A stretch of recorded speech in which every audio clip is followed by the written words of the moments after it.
말씀드렸다시피 2018년을 시작하면서 유년의 주일 강단을 이 사도행전의 말씀으로 열려고 합니다. 성경의 각 권권들이 참으로 귀하지만 여러분, 이 사도행전의 말씀은 성령 하나님께서 아주 역동적으로 당신의 백성들과 교제하시고 일하시고 당신의 뜻을 밝혀주신 말씀이기 때문에 저는 이번 기회를 통해서 하나님이 저와 여러분의 인생과 우리 교회 공동체를 크게 또 깊이 다루어 주시기를 기대하며 기도합니다. 특별히 2000년 전에 성령께서 그들을 또 당신의 교회에서 행하시고 다루셨던 그 놀라운 일들을 이야기할 때 성령께서 그 당시 일하셨던 방식 그대로 당신의 기적과 이사를 또 은사와 성령의 기름 부음을 저와 여러분에게 똑같이 행해 주시기를 갈망합니다. 나아가 이 말씀이 도전이 돼서 저와 여러분 가운데 그 초대교회와 하나님의 나라 그리고 세계 선교 운동을 이끌었던 굵직한 인물들 베드로, 요한, 또 빌립, 스데반 그리고 사도 바울 같은 놀라운 하나님의 일꾼들이 우리 교회 공동체 안에서 우후죽순처럼 일어나게 되기를 또한 기도합니다. 아멘. 첫 번째 시간이므로 이 본서의 배경을 살피는 것으로 오늘의 말씀 나눔을 시작하겠습니다. 사실 우리 성도에게 있어서 교회에게 있어서 이 사도행전의 중요성은 아무리 강조해도 지나치지 않습니다. 우리는 사도행전을 통해서 복음서 이후의 일들, 즉 예수님의 승천 이후에 제자들이 어떻게 변화되었는지, 성령께서 오셨을 때 어떤 일들이 일어났는지, 교회가 무엇이고 어떻게 세워졌으며 결국 어떤 일들을 감당하게 되었는지, 이방인들에게 이 복음이 어떻게 전달되었는지, 핍박자였던 사울이 어떻게 복음의 일꾼인 바울이 되었는지, 나아가 1세기 교회들이 어떻게 개척되었고 어떤 본질적인 사역들을 수행했는지 등등을 알 수 있게 됩니다. 재미있는 것은요, 이 책의 기록이 그 제목이 사도행전이지 않습니까? 그런데 막상 이 책에 등장하는 사도, 즉 예수님의 공생애를 함께 통과했던 제자들은 베드로와 요한 단 2명 뿐이었어요. 그 후에는 평신도 사역자들이 나오죠. 스데반 이야기가 나오고요, 빌립이 나오고요, 그리고 하나님의 특별하신 이방인들을 위한 도구 사도 바울의 사역들이 주로 소개됩니다. 우리는 이 책을 통해서 그런 귀한 일꾼들 뒤에서 당신의 역사를 써나가시는 성령 하나님의 움직임을 분명히 지켜볼 수 있어요. 그래서 어떤 분들은 이 책을 사도행전이라기보다는 성령행전으로 불러야 한다라고까지 주장하죠. 저는 동의합니다. 여러분, 이 사도행전을 읽으면요, 누구나 성자 예수님께서 이제 떠나시면서 보내주신 성령께서 교회와 세상에서 어떻게 역사하시고 어떻게 당신의 나라를 확장해 가고 계신지를 분명히 지켜볼 수 있어요. 자, 우리 본장으로 들어가 보시죠. 1절과 2절은 이렇게 시작됩니다. 수신자부터 나와요. 데오빌로요, 내가 먼저 쓴 글에는, 이게 편지 글이거든요. 내가 먼저 쓴 글에는 무릇 예수께서 행하시며 가르치시기를 시작하심으로부터 그가 택하신 사도들에게 성령으로 명하시고 승천하신 날까지의 일을 기록하였노라. 사도행전은 의사 누가가 그의 첫 번째 책이었던 누가복음에 이어서 두 번째로 쓴 책입니다. 이 책의 수신자였던 1절에 나오는 데오빌로라는 사람은 로마의 고위관직에 있었던 사람으로 추정합니다. 아마 이미 예수님을 믿고 있었던 사람이다, 우리 그렇게 추측해요. 그래서 여러분, 신약성경을 피면 바로 나오는 마태, 마가, 누가, 요한, 이 사복음서가 이 땅에 오신 성자 예수님에 대해서, 그분께서 행하신 일에 대해서 기록해 주었다면, 이어지고 있는 이 사도행전은 초기의 그리스도인들과 교회들이 어떻게 성령 하나님께 붙들려서 그분의 역사에 사용되어져 왔는지를 우리들에게 전달해주고 있습니다. 그 다음은 이제 사도행전 내용이에요. 오늘의 본문 3절은 그 사도행전 이야기가 어디서 어떻게 시작됐는지를 알려줍니다. 여러분, 정신을 똑바로 차리고 지금 저를 따라와 주십시오. 예수님의 십자가 사건 직후예요.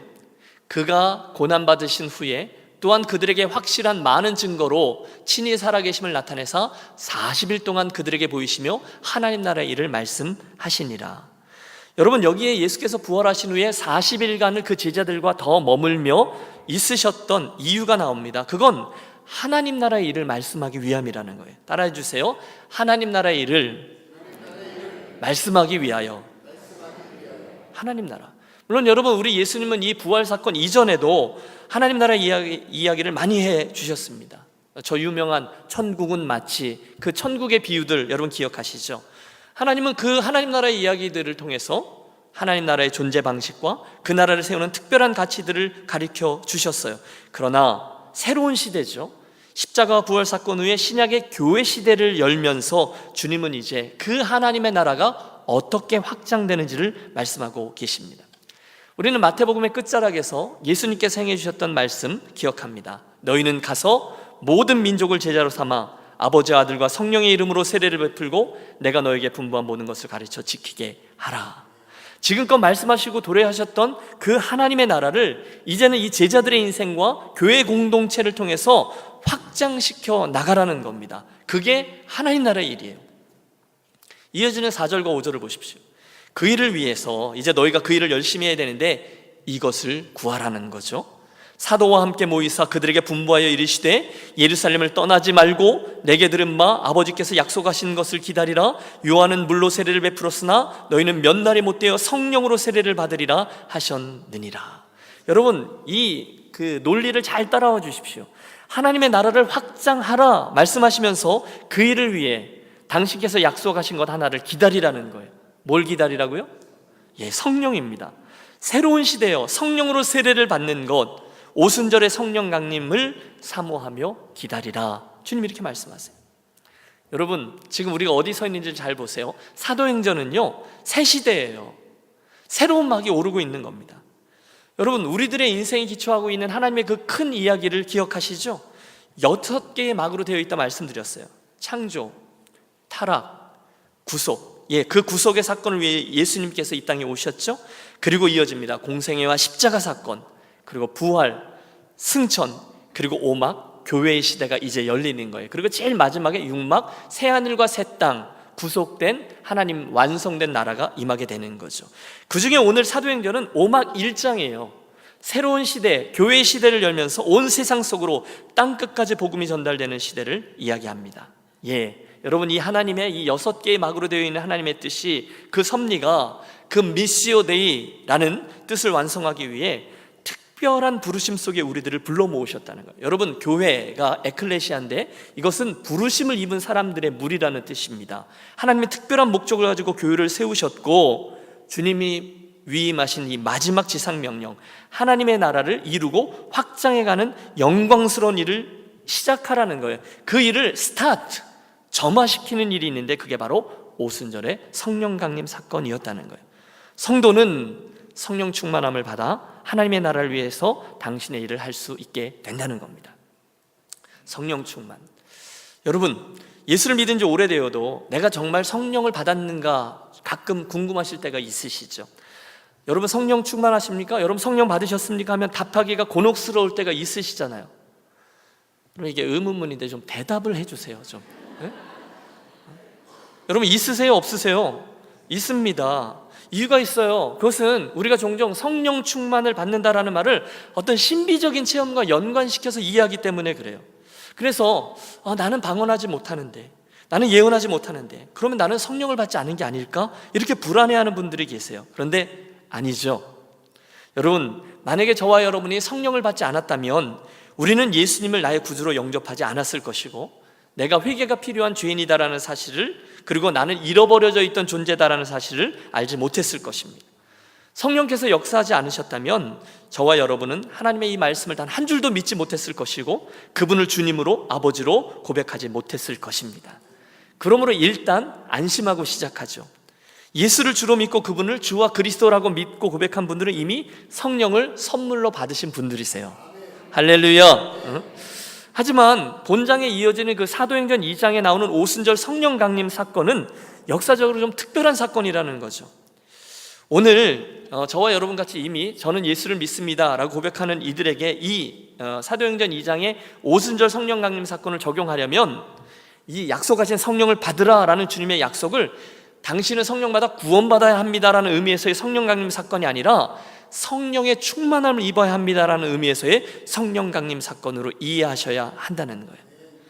여러분은 성령의 은혜를 정말로 깊이 체험하셨습니까? 여러분은 오늘 순간순간 그 성령 하나님, 그분의 은혜를 붙들려서 그분에게 의해서 순종하며 그분의 이끄심 아래 살아가고 계십니까? 오늘 여러분은 성령 충만하십니까? 그 문제라는 거예요. 어떠세요? 여러분은 언젠가 성령의 역사심에 순종해서 나의 죄를 고백하셨습니다.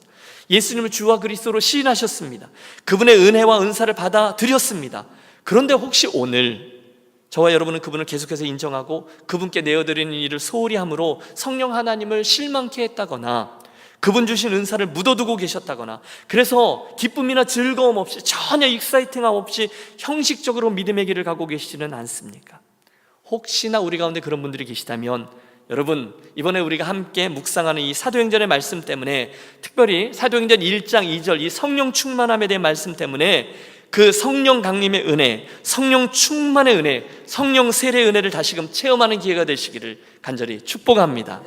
여러분, 그것을 기도하며 우리 사도행전을 대해보시죠. 물론 오늘 우리는 구할 게 많이 있습니다. 하지만 새해에는, 그리고 특별히 이번에 사도행전의 말씀을 나누는 기간에는 우리 모든 교회 가족들 모두 우선적으로 이 성령 충만을 간절히 사모하며 기도하시기를 부탁합니다. 성령님, 다시 오시옵소서. 제가 크게 기대하며 당신을 갈망합니다. 제 심령에 강하게 역사하여 주시고 임재하여 주시옵소서. 제가 제 육체의 소욕을 쳐서 복종시키며 성령의 소욕을 따르겠나이다. 주여, 제게 성령으로 충만케 하여 주시옵소서. 그래서 원하건대 주의 영광을 내가 보게 하여 주시옵소서. 여러분, 기도하며 사모하시며 올 한 해를 시작해 주시기를 부탁합니다. 그때 구하는 자에게 성령을 주시지 않겠느냐 약속하신 그 말씀대로 하나님께서 저와 여러분을 주의 영으로 충만케 해 주실 것을 믿습니다. 혹시 여러분 옛날에 언젠가 하나님께로부터 이 성령의 선물, 이러저러한 은사들을 받으신 분 계시죠? 그랬는데 그 은사들을 혹시 인생의 여정 속에 잘 사용하지 않아서 잃어버리신 분 계십니까? 하나님께서 기도하라고 방언의 은사를 주셨는데 잘 안 해서 그 은사를 잊어버리신 분 계세요? 말씀의 은사를 주셨어요. 권위의 은사를 주셨어요. 섬김의 은사를 주셨어요. 물질도 은사예요. 사랑의 은사, 그런 거 다 주셨는데 내 뜻과는 달리 먹고 살기 바빠서, 기회의 여건이 잘 안 돼서, 또는 상황이 협조해 주지 않아서 등등의 이유로 그 성령의 은사를 묻어두셨다거나 잊어버리신 분이 계시다면 여러분, 우리 같이 기도하시죠. 주여, 그 은사들도 다시 허락해 주시옵소서. 주님, 나를 새롭게 해주세요. 주님, 성령으로 충만케 해주세요. 주의 영광을 위해서 내가 그 은사들을 다시금 잘 사용하겠습니다. 그리고 구하십시오. 하나님께서 성령의 충만함과 동시에 저와 여러분에게 당신의 성령의 은사들을 가득가득 부어주시기를 축복합니다. 에이 목사님, 그건 성경에 나오는 이야기죠. 오늘은 그런 일이 그렇게 많지 않아요. 그건 초대교회라는 특수한 상황 속에서 일어났던 역사들일 거예요. 그렇게 말씀하시는 분들도 계세요. 은사 중지론자들이라 해서 그 당시 있었던 은사들이 더 이상 오늘 없다, 이렇게 이야기하는 분들도 있습니다. 아니요, 여러분, 그렇지 않아요. 여러분, 사도행전에 나오는 성령 하나님은 오늘 저와 여러분의 성령 하나님이신 줄로 믿습니다. 저는요, 그 성령 하나님의 역사가 아니고는 설명할 수 없는 몇 가지 경험들이 있습니다. 전혀 불가능해 보이던 일들을 성령께서 열어주셨던 특별한 체험들이 있어요. 여러분에게도 있을 거예요. 여러분, 그게 얼마나 행복한 일인지 몰라요. 얼마나 풍성한 하나님의 그 영적 추억인지 몰라요. 이야, 하나님 살아계시구나. 성령님 나와 같이 동행하시는구나. 여러분, 예수를 믿을 때 그 맛을 누리고 간증하는 저와 여러분이 되시길 또한 축복합니다. 여러분, 그러려면요, 자꾸 그분을 인정하셔야 돼요. 성령 하나님을 자꾸 초대하셔야 돼요. 구하셔야 돼요. 내 삶에 그분이 일하실 수 있는 영역을, 그 공간을 자꾸 만들며 그분을 인정해 드려야 돼요. 사실 그렇습니다. 여러분, 예수를 믿어도요, 성령 충만하게 믿는 성도와 대충 믿는 성도는 완전히 다릅니다. 교회도요, 성령 충만한 이들이 모인 교회와 또 그렇지 않은 교회는 분위기가 다르죠. 성령 충만한 교회, 성령께서 함께 하시는 교회는 우선 역동적입니다. 예배가 다릅니다. 기도가 뜨겁습니다. 성도들의 분위기가 남다릅니다. 특별히 그 사고가 긍정적이에요. 하나님을 향한 기대감이 있습니다. 계산이 교회의 결정을 이끌지 않아요. 믿음이 교회의 결정을 이끌어요. 왜요? 해봤거든요. 성령께서 일하시는 게 뭔지를 봤거든요. 성령이 살아계신 실제라는 것을 체득했고요, 체험해 보았거든요. 반대로 이 성령님을 성경 속의 하나님, 지식적으로 하는 교회는 늘 차분합니다. 상식적입니다. 젠틀해요. 하지만 하나님께서 새로운 일을 행하실 수 있다는 것을 기대하거나 흥분하거나 하지를 않습니다. 늘 해오던 대로 현상 유지, 질서 유지, 전통 강조, 무리한 도전 금지, 이게 그 교회의 컬처를 이뤄요. 아닙니다. 사랑하는 여러분, 우리의 사랑하는 우리 유년교회가 그 사도행전에 등장하는 교회들처럼 성령께서 충만히 임하고 살아 역사하는, 성도들이 그래서 흥분과 가스띠으로 막 움찔움찔하는 그런 교회로 세워지시기를 기도합니다. 여러분, 새해 하나님께서 우리 유년교회를 충분히 사랑하셔서 성령 하나님을 충만히 부어주시길 여러분 정말로 기대하시고요, 우리들의 예배마다 그 하나님을 초대하시고요, 그분의 이끄심과 도전을 제한하지 않는 교회로 세워주시길 축복합니다. 원하건대 주의 영광을 내게 보이소서. 대담한 기도와 간구가 성령 하나님의 임재와 역사하심으로 우리 모두에게 그대로 현실이 되어지기를 주의 이름으로 축복합니다. 아멘 하시는 분들은 내 믿음대로 될지어다 분명히 믿고 구함으로 이 말씀의 증인이 되어주실 줄로 믿습니다. 여러분, 옆에 분에게 한번 권해주세요. 성령 충만을 정말로 사모하세요. 그 옆에 이쪽에 있는 분에게 말씀해 주세요. 성령 충만을 정말로 기도하세요. 네, 큰 소리로 우리 모두에게 축복합니다. 반드시 성령 충만함을 입게 되시기를 바랍니다. 반드시 성령 충만함을 입게 되시기를 바랍니다. 할렐루야. 여러분, 사도행전을 열면서 우리가 가장 먼저 주목하고 기억하려고 하는 것은 이겁니다. 여기에 나오는 이 모든 교회들이요, 그 성령의 역사를 현실로 체험했던 교회들이라는 거예요. 성령께서 실제하시는 교회였어요. 성령께서 일하시는 교회였어요. 여러분, 그게 신약의 교회예요. 여러분, 제 말을 잘 들어주세요. 이상한 교회가 아니에요. 특별한 교회가 아니에요. 그게 평범한 교회였다는 거예요. 성령의 임재와 역사하심은 당연한 거예요. 여러분, 그 성령께서 오늘도 우리 안에 일하고 계시다는 사실을 믿으십시오. 정말로 사모하세요. 간절히 구하세요. 제가요, 이 말씀을 드리기를 좀 주저했는데요, 경험이죠. 믿음으로 좀 전하겠습니다. 제가 전에 섬기던 교회 공동체에서 이 성령의 실제에 대해서 말씀을 전하고 있는데 나중에 알게 되죠. 그 설교 시간에 집사님 한 분이 이 말씀을 듣다가 설교 도중에 방언이 터지신 거예요. 근데 방언이 입에서 툭 터지니까 이분이 입을 딱 막은 거죠. 그런데 그게 당신이 학창시절에 받았던 은사였다는 거예요. 그런데 그걸 묻어두었다가 다 잊어버렸는데 이 실제하시는 성령님의 역사, 그 말씀을 듣다가 이 사도행전 말씀이었어요. 그 선물을 다시 받으셨어요. 할렐루야. 전지훈 목사님이라고 지금 뉴욕에 섬기시는데, 유학 중에 저희 교회를 출석하셨는데 그 사모님이 허리 디스크가 굉장히 심하셨어요.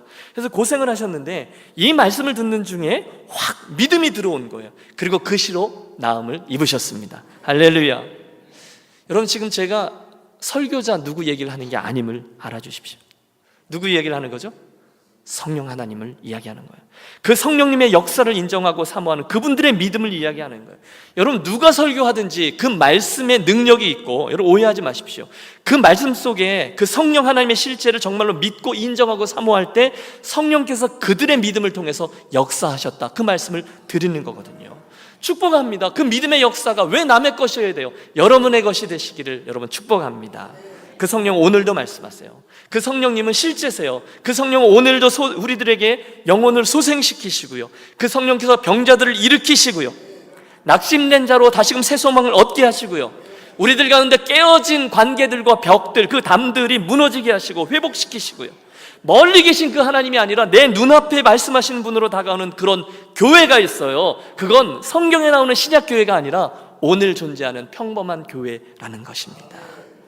우리 유니온 교회, 특별한 교회가 아니에요. 정상적인 교회가 그런 교회예요. 그러므로 여러분, 오늘부터 우리 교회 공동체에 대한 여러분의 기대치를 한참 이렇게 높이시기를 바랍니다.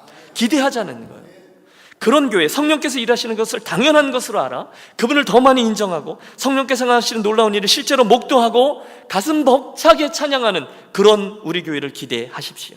성령 하나님께서 이 시간 아멘 소원하는 저와 여러분들을 보시고 우리 교회를 성령 충만한 성도, 성령 충만한 교회로 다시금 세워 주시옵소서. 할렐루야. 오늘 우리가 부흥해야 하는 것 같아요. 신사적으로 예수 믿는 교회 아니요. 예수 믿는 게 그 인생에서 전혀 부담스럽지 않은 교회 아니요. 성령의 특별한 역사를 기대하지 않는 교회 아니요. 그래서 아무런 일도 일어나지 않는 교회 아니요. 현상 유지를 가장 중요한 가치로 생각하는 교회 아니요. 수년이 지나도 아무런 사고도 한번 치지 않는 교회 아니요. 이미 구원받은 성도들이 주일마다 모여서 자기 주머니에 있는 천국행 티켓을 확인하며 그걸로 만족하는 교회 아니요. 여러분, 저는 우리 유년교회가 절대로 그런 공동체가 되지 않기를 바랍니다. 경건의 모양이 아니라 경건의 능력이 있는 교회가 되기를 바라요. 여러분, 오늘 이 설교는 간단합니다. 첫 번째 설교의 포인트는요, 오늘부터 우리가 이 사도행전의 말씀을 묵상하며 나아갈 텐데요, 사도행전의 주인공 되신 성령 하나님이 그날 초대교회와 함께 하시고 역사하셨던 것과 같이 동일하게 저와 여러분의 인생과 우리 유년교회도 동일하게 역사해 주시기를 주의 이름으로 축원합니다. 오늘 두 개를 말씀드릴 건데, 두 번째 포인트는 이겁니다. 여러분, 오늘 설교의 제목이 뭐죠? 하나님의 꿈을, 크게 한번 해보시죠. 하나님의 꿈을 내 꿈 삼는 사람들이죠. 오늘의 본문을 쭉 읽어 내려가다 보면 두 가지의 꿈들이 등장하고 있음을 봅니다. 하나는 하나님의 꿈이고요, 또 하나는 사람들의 꿈입니다. 이 중에 뭐가 더 중요하며 결국 우리가 무엇을 더 중시하며 살아야 하는가, 이게 오늘 설교의 두 번째 포인트예요. 솔직히 고백하면 목사로 살아가는 저에게 고민이 하나 있습니다. 그건 뭐냐면, 제가 이렇게 저렇게 열심히 해서 인생길을 잘 달려갔는데, 만약에 제 인생에 이루어내는 나의 꿈과 하나님의 꿈이 다르다면 어떻게 하지? 이런 고민입니다. 만약에 저의 꿈과 하나님의 꿈이 다르면 얼마나 황당한 일이 벌어질까요? 결정적인 순간이 이르렀는데 아무리 열심히 해도 너 뭐 한 거냐? 주님이 그렇게 말씀하시면 여러분 얼마나 황당하겠어요? 종종 목회자로서의 제 성공의 잣대가요, 여러분, 제가 겉으로는 절대로 아닌 척해요. 제가 그럴듯하게 변장도 잘합니다. 하지만 솔직히 제 마음속에 있는 갈등이 하나 있어요. 교인들의 숫자에 관심이 있을 때가 많아요. 부끄럽지만 사실이에요. 저는 아니라 해도 교회 가족들에게 내 능력을 인정받아야 한다라는 조급함이 있어요. 성도들의 시선에 합격해야 된다는 강박관념이 제게 있어요. 여러분, 아닌 것 같으시죠? 저 쿨해 보이시죠? 아니요, 저 그래요. 실제로 제 안에 그 싸움이 있습니다. 그런데 제가 가만히 묵상하다 보면 순간순간 무릎을 칩니다. 아니지, 그건 아니지. 더 중요한 싸움을 해야지. 내가 하나님 앞에서 목회를 해야지 사람들 앞에서 목회를 하는 건 진짜 아니지. 내 인생은 개인적으로 예수님을 닮아가고 또 목회를 통해서는 하나님의 마음이 흘러가서 하나님의 꿈을 이루어내는 그런 교회 공동체를 세우는 거지, 날마다 그 원래의 자리로 되돌아갑니다. 자연히 그 하나님의 꿈과 시선을 제 인생의 우선순위에 올려놓게 됩니다. 그래, 먼저 그분의 나라와 그분의 의를 구하자. 하나님의 통치가 내 마음과 내 가정과 우리 교회와 또 일터와 열방에 이루어지도록 그분을 먼저 구하자. 여러분, 날마다 제 꿈을 다시금 수정하면 믿습니다. 자연히 제 인생은 주인 대신 하나님의 꿈을 내 꿈 삼는 사람이 되게 될 것입니다. 저를 자꾸 그분에게 정렬시키는 거예요. 두 번째 고민도 있어요. 그것은 혹시 저의 꿈이 여러분의 꿈들과 다르면 어떻게 하지? 라는 고민입니다. 당회를 할 때 저의 꿈이 우리 장로님들의 꿈과 바라는 것과 다르면 어떻게 하지? 직원회를 하고 사무총회를 하는데 혹시 우리 교회 가족들의 꿈이 이 목사의 꿈과 다를지도 모른다는 그런 생각이에요. 여러분, 그때 그 목회는요, 비극일 겁니다. 그건 안 해야 되는 거예요. 고문이에요. 신나게 목회하지 못할 겁니다. 덜 중요한 것들과 싸우면서 평생 목회하는 사람 많이 있습니다. 정작 해야 될 싸움 말고 엉뚱한 싸움하느라 세월을 허비합니다. 여러분, 권합니다. 절대로 여러분의 인생을 의미 없는 싸움하느라고 애쓰는 그런 인생과 교회 되지 않으시기를 바랍니다. 그런데 여러분, 이 모든 고민들이 단번에 해결되는 방법이 하나 있어요. 그게 무엇입니까? 저와 여러분 모두의 꿈을 내려놓고 하나님의 꿈을 우리들의 꿈으로 소유케 되는 일입니다. 우리 각자의 꿈을 우리 하나님의 꿈에다가 맞추는 거예요. 여러분, 좀 추상적인 오늘 설교 제목이 거기서 나온 거예요. 따라해 주세요. 하나님의 꿈을 내 꿈 삼는 사람들. 오늘의 본문에는 지금 우리들이 이야기하는 이 문제로 씨름하고 있는 예수님과 제자들이 등장합니다. 6절이에요. 그들이 모였을 때 예수께 여쭈어 이르되 주께서 이스라엘 나라를 회복하심이 이때니까 하니. 여러분, 지금 상황이 어떤 상황인지를 주목해 보십시오. 십자가의 죽음과 영광스러운 부활을 체험하신 예수님이 40일간 제자들과 함께 거하셨어요. 왜? 하나님 나라의 일을 말씀하시려고요. 이 앞에 나온 이야기죠. 그리고 나서 이제 알았지? 하고 막 승천하시는 찰나입니다. 그런데 그 마지막 순간에 제자들이 예수님께 묻는 거예요. 주님, 이스라엘 나라를 회복하실 때가 드디어 온 것입니까? 여러분, 이게 얼마나 실망스러운 상황인지를 아셔야 합니다. 주님은 지난 3년 동안 그 제자들과 동고동락하시면서 당신이 이 땅에 왜 오셨는지, 자기의 죽음을 통해서 결국 이루고자 하셨던 일을 계속 말씀해 주셨어요. 심지어 부활하신 후에 지금까지 이 3절의 말씀이죠. 40일 동안 그분은 확실한 증거로 하나님 나라의 그 일을 계속해서 말씀해 주셨어요. 그런데 그 마지막 순간에도 제자들은 똑같은 질문을 던져요. 주님, 이스라엘 나라를 회복하고 우리에게 한 자리씩 나눠줄 때가 이때입니까? 동상이몽이 이때입니다. 우리는 저 앞에 마가복음 10장에서 이미 동일한 질문을 던지고 동일한 관심에 사로잡혀 있던 제자들을 만납니다. 세베대의 아들들이 주님께 나와서 인사청탁을 합니다. 엄마의 침맛바람도 동원됩니다. 주님, 무엇이든지 우리가 구하는 바를 우리에게 하여 주시기를 원하나이다. 부탁이 있습니다. 뭐냐? 저들이 대답하죠. 주의 영광 중에 우리를 하나는 주의 우편에 하나는 주의 좌편에 앉게 해 주옵소서. 주님, 그날이 오면 출세하시면 우리 잊으시면 안 됩니다. 꼭 한 자리씩 주셔야 합니다.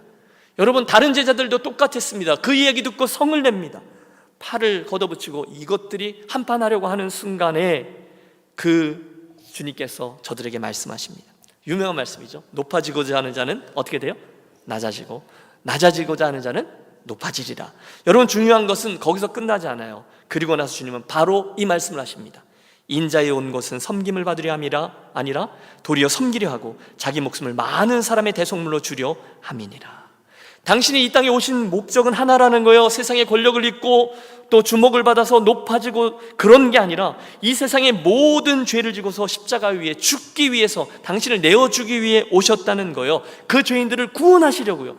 이게 예수님이 오신 목적이에요. 그리고 그 모든 여정을 다 마치셨어요. 공생의 십자가, 부활, 그리고 나서 이 모든 과정이 마쳐진 시점에 모든 사역을 마치시고 원래의 자리로 복귀하시려는 순간에 제자들은 똑같은 소리 하고 있는 거예요. 주님, 드디어 때가 된 겁니까? 주께서 이스라엘 나라를 회복하실 때가 이때입니까? 주님, 드디어 우리도 뜨는 겁니까? 그들의 기대와 꿈은 엉뚱한데 여전히 자리하고 있었다는 거예요. 사랑하는 여러분, 하나님의 꿈이 있고 제자들의 꿈이 있었습니다. 오늘 우리도 마찬가지예요. 하나님의 꿈이 있어요. 그리고 오늘 저와 여러분의 꿈이 있어요. 이 두 가지 꿈이 같으면 얼마나 좋겠어요. 그러나 만에 하나 그 하나님의 꿈과 우리들의 꿈이 다르다면 여러분 어떻게 하시겠습니까? 여러분, 오늘 여러분의 꿈은 무엇입니까?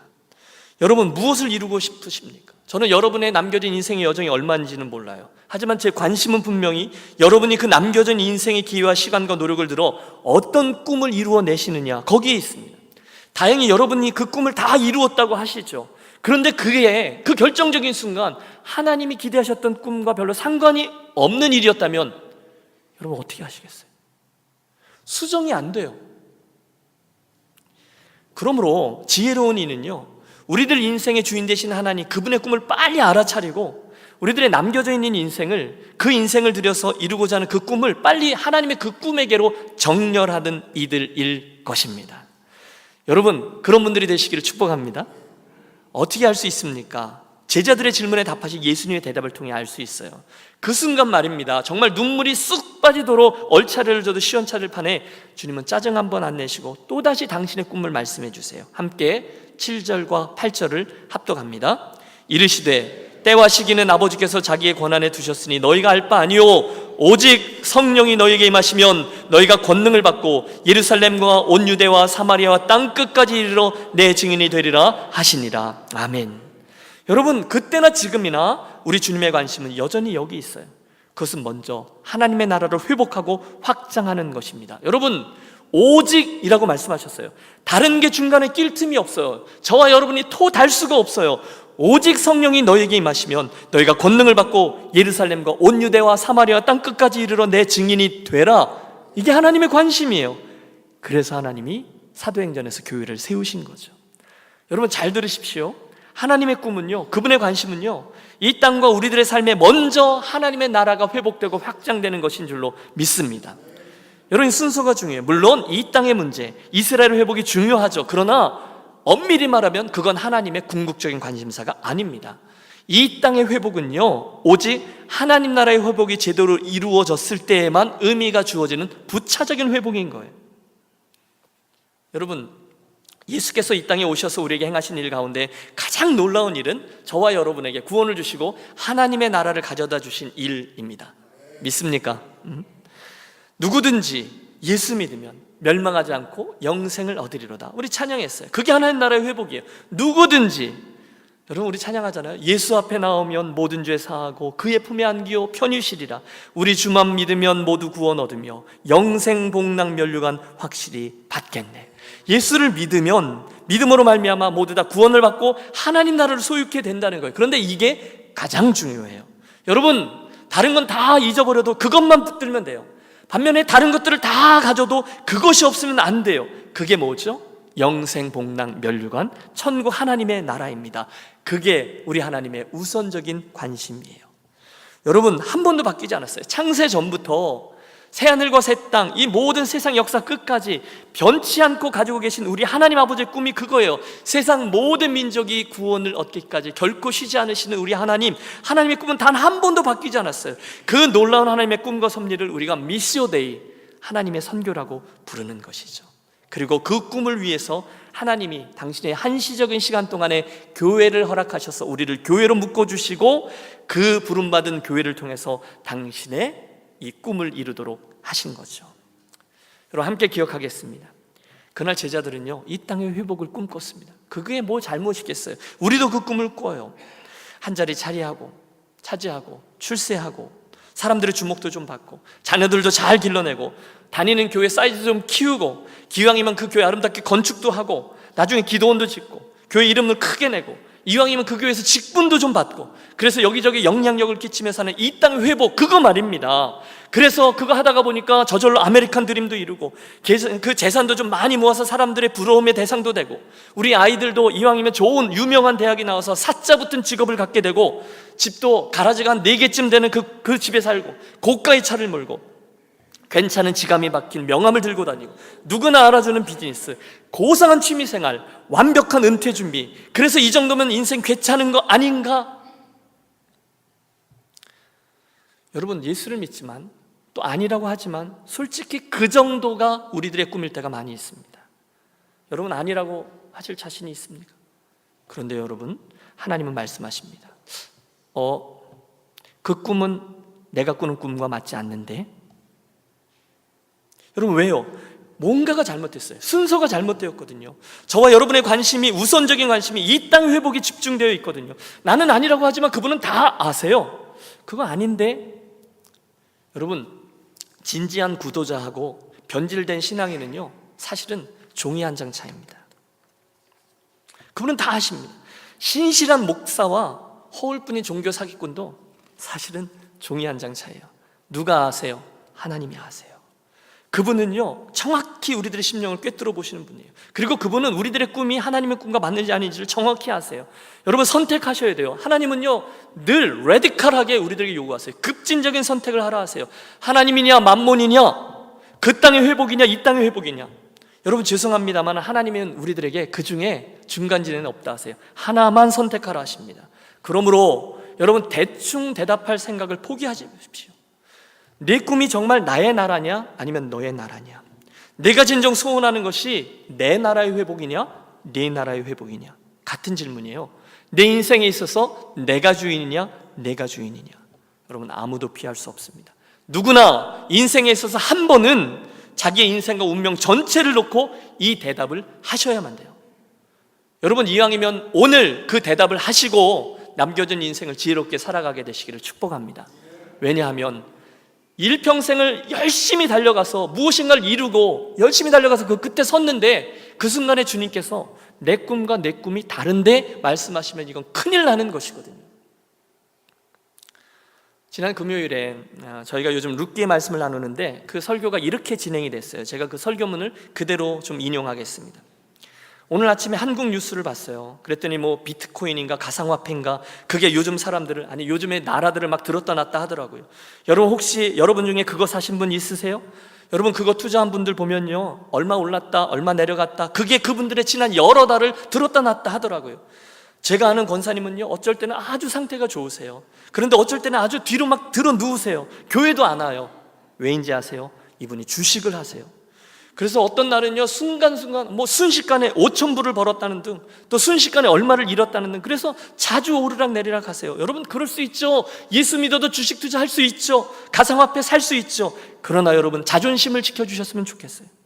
아니, 우리가 예수 믿고 구원함을 받아서 천국 백성이 되었고 인생의 남은 경주를 저 결승점을 바라보고 그분께서 부르신 부르심의 상을 의식하고 그분께 인정받느냐, 그분께 열매 맺는 삶을 사느냐 못 받느냐, 영원한 상급이 있는데 그걸 받아내느냐 못 받아내느냐, 주신 사명을 감당하느냐 못 하느냐, 아니 우리가 거기에 민감하고 거기에 목숨을 걸어야지 하나님의 나라를 유업으로 받는 우리가 창피하게 은행 이자율에 따라서 그 삶의 컬러가 바뀌고 그날의 주가 변동에 따라서 업다운되고 반복하고 그날 부동산 가격에 따라서 교회를 가고 안 가고를 결정짓는다면 여러분 이게 얼마나 창피한 일이요, 안타까운 일이냐라는 것입니다.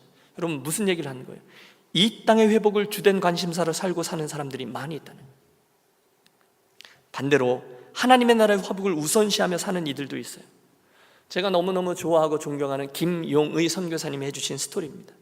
너무너무 귀한 선교사님 가정인데 히말라야의 고지로 들어가셨습니다. 그 땅의 영혼들을 사랑하며 섬기겠노라고 애쓰고 수고하다가 어느 추운 겨울에 엄청난 일을 겪습니다. 아침에 일어나 봤더니 글쎄 금쪽 같은 자기의 두 아이들이 숨을 쉬지를 않더래요. 이 고산지대라서 산소가 부족한데 추운 날씨 때문에 난로를 떼다 보니까 그만 산소가 부족해서 아이들이 세상을 떠난 겁니다. 그 아이들을 그 동토에 얼어붙은 땅에 묻으며 그리고 나서 계속해서 그 길을 가는 선교사 부부의 이야기를 들었어요. 또 다른 분도 들었어요. 제대로 선교해보겠더라고 아이들까지도 모두 다 현지인 학교로 보내면서 어렵게 사역을 감당하던 중에 어느 날 남편 선교사님이 피를 토하며 쓰러집니다. 흔한 스토리죠. 한국에 들어와서 진단을 해보니 암 말기, 수술하겠다고 열었는데 이미 손을 쓸 수 없어 다시 덮습니다. 그리고 그렇게 시간을 보내다가 얼마 남지 않은 인생 이렇게 살 수 없다, 주님 위해서 일하다가 죽겠다고 아무도 알아주지 않는 시간에 그 땅으로 다시 들어가 섬겨요. 하지만 얼마 못 가 또다시 쓰러져 고국으로 실려와 병원에 누워 마지막 숨을 몰아 쉬는데 너무너무 고통스러운 가운데 있어서 하루하루 겨우겨우 버티는데 이분이 숨이 끊어지지를 않아요. 한순간 그 아버지의 인생을 이해하지 못해서 일평생 상처와 원망 가운데 살아왔던 큰딸이 너덜너덜해진 아버지의 육신을 붙잡고 이렇게 이야기하더래요. 아빠의 선교는 실패한 게 아니에요. 내가 나머지를 이어서 할 거예요. 그 눈물의 고백을 들은 아버지가 그제서야 눈을 감더라는 거죠. 여러분 어떻게 이런 일이 가능할까요? 하나님의 꿈을 내 꿈 삼은 사람들이기 때문에 가능하죠. 목사님 그래서요? 그래서 우리 짐 싸서 다 선교사 나가자고요? 아니요. 여러분 오늘 이 미국 땅에서도 저와 여러분 하나님이 있게 하신 그 장에서 그 삶의 일터에서 동일한 꿈을 꾸고 내 꿈을 그리로 맞추는 사람들은 얼마든지 있습니다. 여러분 우리 교회에도 그런 분들이 있습니다. 쉽지 않아요. 그러나 이 의식적으로 그 노력을 그치지 않는 거예요. 이걸 기억하는 거죠. 내 꿈인가 하나님의 꿈인가? 오늘 나는 내 꿈을 이루기 위해서만 수고하는가 아니면 하나님의 꿈을 이루기 위해 내 꿈을 거기에다 정렬하는가?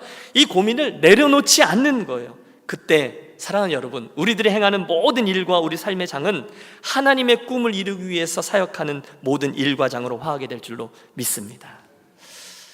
오늘 사도행전 첫 시간 이 강해를 시작하면서 저는 여러분과 함께 우리 인생에 또 한 번 새 출발을 하고 싶습니다. 제안하는 거죠.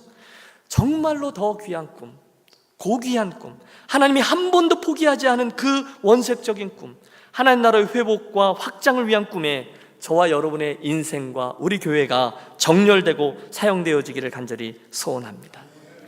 여러분 나중에 사도 바울은요 고린도전서 15장에서 부활하신 예수님을 자기들의 두 눈으로 똑똑히 목도했다라고 그런 증인들이 자그마치 500명이나 되었다라고 증언합니다. 그런데 오늘 이 잠시 후에 일어난 일이죠. 부활하신 주님을 목도한 이들이 500명이에요. 그런데 사도행전 1장 다음 시간인데 마가의 다락방에서 주님의 말씀에 순종해서 실제로 기도의 자리에 모인 이들은 120명이었어요. 그렇다면 380명이 어디론가 사라진 거예요. 어디 갔을까요? 뭘 했을까요? 틀림없습니다. 그들은 주님께로부터 주어진 그 하나님의 꿈을 내려놓고 각자 자기들의 꿈을 따라서 떠나간 것입니다. 여러분 오늘 이야기의 끝자락에 등장한 천사들의 말처럼 우리 주님은 하늘로 올라가심을 본 그대로 다시 오실 것입니다. 그때 그분 앞에 우리 어떤 인생을 살았다, 어떤 꿈을 이루었다라고 말씀드리시겠습니까? 인생에는 분명히 먼저 해야 되는 일과 나중에 해야 될 일이 있어요. 그 중에 우선 하나님의 꿈을 소망하고 선택하는 저와 여러분이 되시기를 부탁합니다. 그러면 그 다음 일은 쉬워져요. 오직 성령이 너희에게 임하시면 너희가 권능을 받고 예루살렘과 온 유대와 사마리아 땅 끝까지 이르러 내 증인이 되리라. 여러분 이게 하나님의 꿈을 내 꿈으로 삼는 사람들의 모습입니다. 그게 하나님의 뜻을 행하며 그 꿈을 이루어내는 교회 공동체의 모습이죠. 주여 바로 그 일을 위해 나를, 우리 교회를 성령으로 충만케 하여 주시옵소서. 주여 그 꿈을 이루기 위해 순종함으로 결국 아버지께 사용되는 인생과 교회, 아버지의 기쁨 되는 인생과 교회만 되게 하여 주시옵소서. 그래서 오늘 나의 꿈을 위해서 남겨진 인생을 달려가는 자가 아니라 하나님의 꿈을 내 꿈으로 삼는 사람이 되게 하시고, 그래서 그 꿈에 나의 꿈을 잇대어 살아가는 그런 사람이 되게 해 주시옵소서. 이 아침 우리들의 간절한 기도가 되시기를 우리 주 예수 그리스도의 이름으로 축원합니다.